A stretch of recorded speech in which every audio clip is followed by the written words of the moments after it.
Okay, so this will be the prep video for section 2.5, basic differentiation. So let's just back up a little bit and think about what we know so far. So in section 2.4, we covered the limit definition of derivatives. And so one of the things that we talked about is the fact that the derivative is the instantaneous slope. And that's something we really want to fix in our minds. We want to really connect derivative to slope. Slope at one point, not between 2 points. Okay, so we have some notation for derivatives. So let's remember what that is. One way to write derivative is to say d dx. That's really a verb. I think of it as a verb. It says take the derivative with respect to x of what? You can't just, there needs to be an object to the sentence, so that's one way to write it. Take the derivative of x with respect to x of f of x. Or, since f of x is often y, we often set that equal to y, dy dx is kind of the pattern, similar notation. A shorthand is to write f prime of x or y prime. Okay, so those are how we're going to refer to things. So, let's start talking first about a constant function. What is a constant function? It's y equals a constant, a fixed number, 2. Y equals pi, something like that. Well, so let's connect what we know over here. Derivatives are instantaneous slope. What is the instantaneous slope of y equals 2? It's a flat line, horizontal. We know the slope of that is 0. So we know that y prime is 0 for a constant function. So let's go ahead and start making a list of what we know. So here's constant function. Y prime is 0, always. So that's pretty handy. So for y equals pi, pi is also a constant. Constants do not have to be whole numbers. They can be fractions, irrationals. It doesn't matter. That one also has a derivative of 0. Okay, so now let's look at the next one.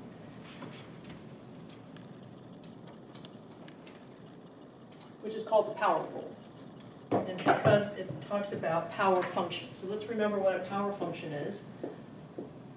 A power function is any x to an exponent. So y equals x to the n. N can be anything. Again, a whole number, a fraction, irrational. We don't really deal with irrationals, so no. A whole number and a fraction. So in order to find the derivative of a power function, we actually, somebody did, over and over and over again, use the difference quotient definition of the derivative and found the following.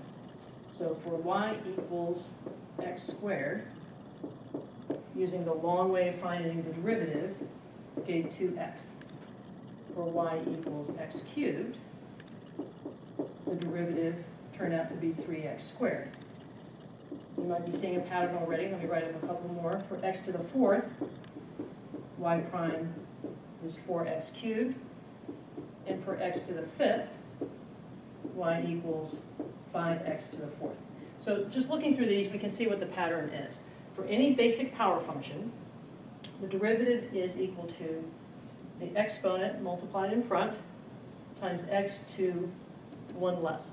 So we can write it this way.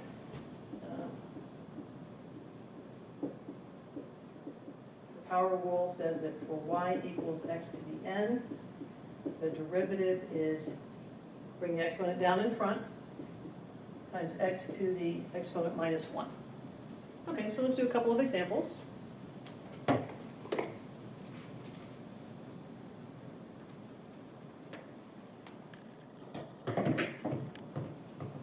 So for y equals x to the 7th, let's find dy dx. I'm going to use all the different notations here just to remind ourselves what they are. This says take the derivative of y with respect to x.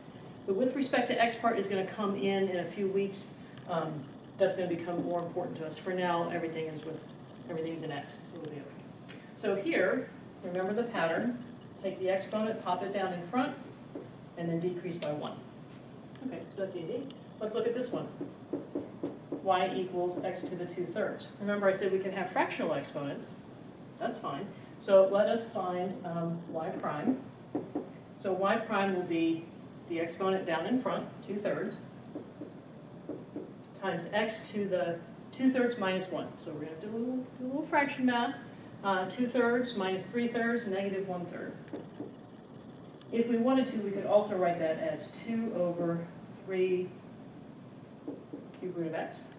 Or we could just put the x to the 1/3 in the denominator. Those are equivalent. All right, our last one. If we know f of x is 1/x², find f prime of x. Okay, we need to look at this one a little bit carefully, though. It looks like a power in the denominator. This is not in the denominator, so this is not set up to follow the power rule for derivatives.